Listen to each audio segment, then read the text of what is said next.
रघुकुल में एक राजा हुए हैं त्रिशंकु नाम के। त्रिशंकु नाम के एक राजा हुए हैं रघुकुल में। तो उनके मन में एक बार विचार आया कि मैं सशरीर अपने इसी शरीर के द्वारा, पंच भौतिक शरीर को लेकर ही, जैसे हमारा शरीर है, इसी के साथ मैं स्वर्ग को जाऊं, स्वर्ग चला जाऊं। तो वो अपने गुरुदेव के पास गए। वशिष्ठ जी उनके गुरुदेव थे। उनके पास गए और उन्होंने कहा कि गुरुदेव, मुझे सशरीर स्वर्ग भेज दीजिए। मुझे अपने बाहुबल, अपने तपोबल से सशरीर स्वर्ग देखने की इच्छा है, आप मुझे वहां भेजें। वशिष्ठ जी बोले कि देखो, स्वर्ग तो जाने के लिए शरीर का त्याग करना होगा। कर्म के विधान के अनुसार तुम्हारे पुण्य का जितना कर्म होता है उस लेवल पे पुण्य होने के कारण, वैसा पुण्य होने के बाद ही भगवान स्वर्ग को प्राप्त करवाते हैं। तो और इस पंच भौतिक शरीर को लेकर तो कोई भी मनुष्य स्वर्ग नहीं जा सकता। तो उन्होंने मना कर दिया। तो वो फिर त्रिशंकु जी विश्वामित्र ऋषि के पास गए, विश्वामित्र जी के पास गए।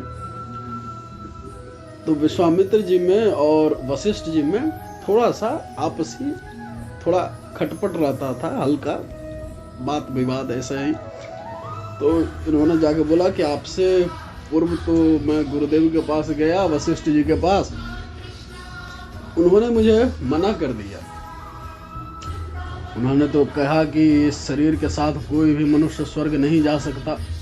विश्वामित्र जी ने मन में सोचा कि उन्होंने ऐसा कहा, हम तुम्हें जरूर भेज देंगे स्वर्ग। वशिष्ठ ने मना किया है, मैं भेज दूंगा तुम्हें, सशरीर भेजूंगा स्वर्ग। तुम मेरे पास आओ, मैं तुम्हें भेजता हूँ स्वर्ग।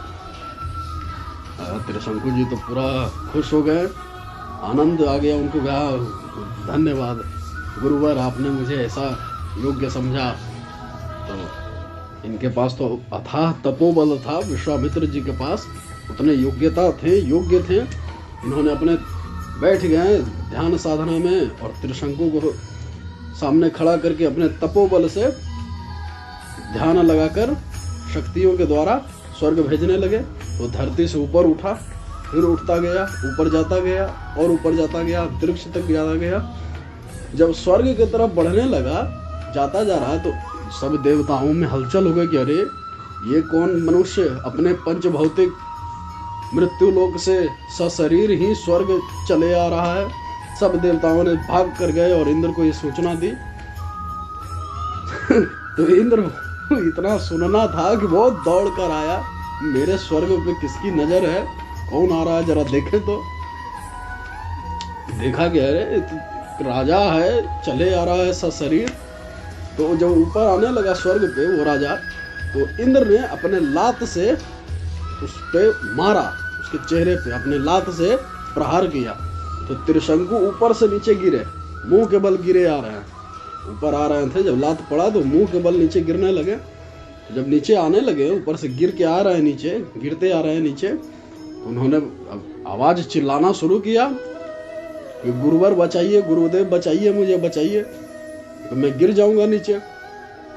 तो विश्वामित्र जी ने देखा कि देवताओं ने तुम्हें लात मारा है, स्वर्ग से निष्कासित कर दिया, कोई बात नहीं। तो अपने तपोबल से उस त्रिशंकु को वहीं रोक दिया, राजा को, तुम वहीं पे रुको और हम तुम्हारे लिए एक नए स्वर्ग की बना देते हैं, अभी निर्माण कर देते हैं, नया स्वर्ग को तुम्हारे लिए एक नया स्वर्ग बना देते हैं, उसमें तुम रहो, राज्य करो वहां तुम। तो विश्वामित्र जी त्रिशंकु को वहीं रोककर अपने योग बल के द्वारा, उनके लिए ये संभव था, उनका अगाध तपोबल था, साधना था, उसका प्रभाव से उन्होंने स्वर्ग का निर्माण करना शुरू किया अपना तपो ध्यान साधना से। सब देवताओं ने दौड़कर विश्वामित्र जी के पास आया, सब पहुंचे, सब देवता लोग अपने हाथ जोड़े हुए कि महाराज ऋषि श्रेष्ठ, आप स्वर्ग के इस दूसरे स्वर्ग के निर्माण को, कार्य को रोक दें कृपया करके, क्योंकि अगर आप ऐसा करेंगे तो जो पहले स्वर्ग का, जो हम लोग देवताओं का जो स्वर्ग है, उसका फिर क्या महत्व रहेगा। अगर आप वो स्वर्ग बना देंगे, एक दूसरा स्वर्ग अगर बन जाएगा तो साधारण सी बात हो जाएगी। फिर पहले स्वर्ग की कामना कौन करेगा, उसका फिर महत्व क्या रहेगा, देवताओं का महत्व क्या बचेगा। तो देखिए कि वहाँ बड़े बड़े देवता, इंद्र, चंद्र, वरुण, वायु, सब बड़े बड़े देवता हाथ जोड़कर खड़े हैं और उनके श्री चरणों में नतमस्तक होकर ये अपना प्रार्थना निवेदन कर रहा है। तो विश्वामित्र जी तो सोचे, मन में भाव आया कि पहले तो एक राजा त्रिशंकु मेरे पास हाथ जोड़कर आया था कि मुझे सशरीर स्वर्ग भेज दो, अब तो ये सब दिव्य देवता, अनेकों देवता मेरे सामने हाथ जोड़े खड़े। बस वो वहां से उठकर जाने लगे, बोला छोड़ो अब स्वर्ग नहीं बनाएंगे। और त्रिशंकु वहीं पर लटका हुआ है वो राजा, और विश्वामित्र जी चले गए।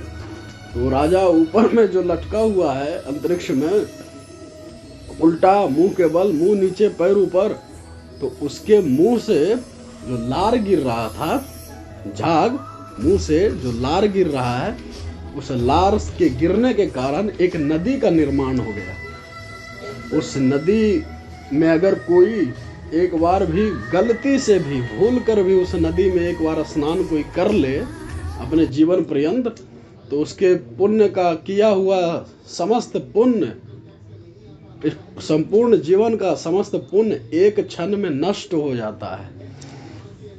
ऐसा दुष्परिणाम है उस नदी का। उस नदी का नाम है कर्मनाशा नदी। तो कर्मनाशा नदी है, उसका ये दुष्परिणाम है। तो मैंने आपको ये त्रिशंकु की कथा सुनाई है। राधे राधे।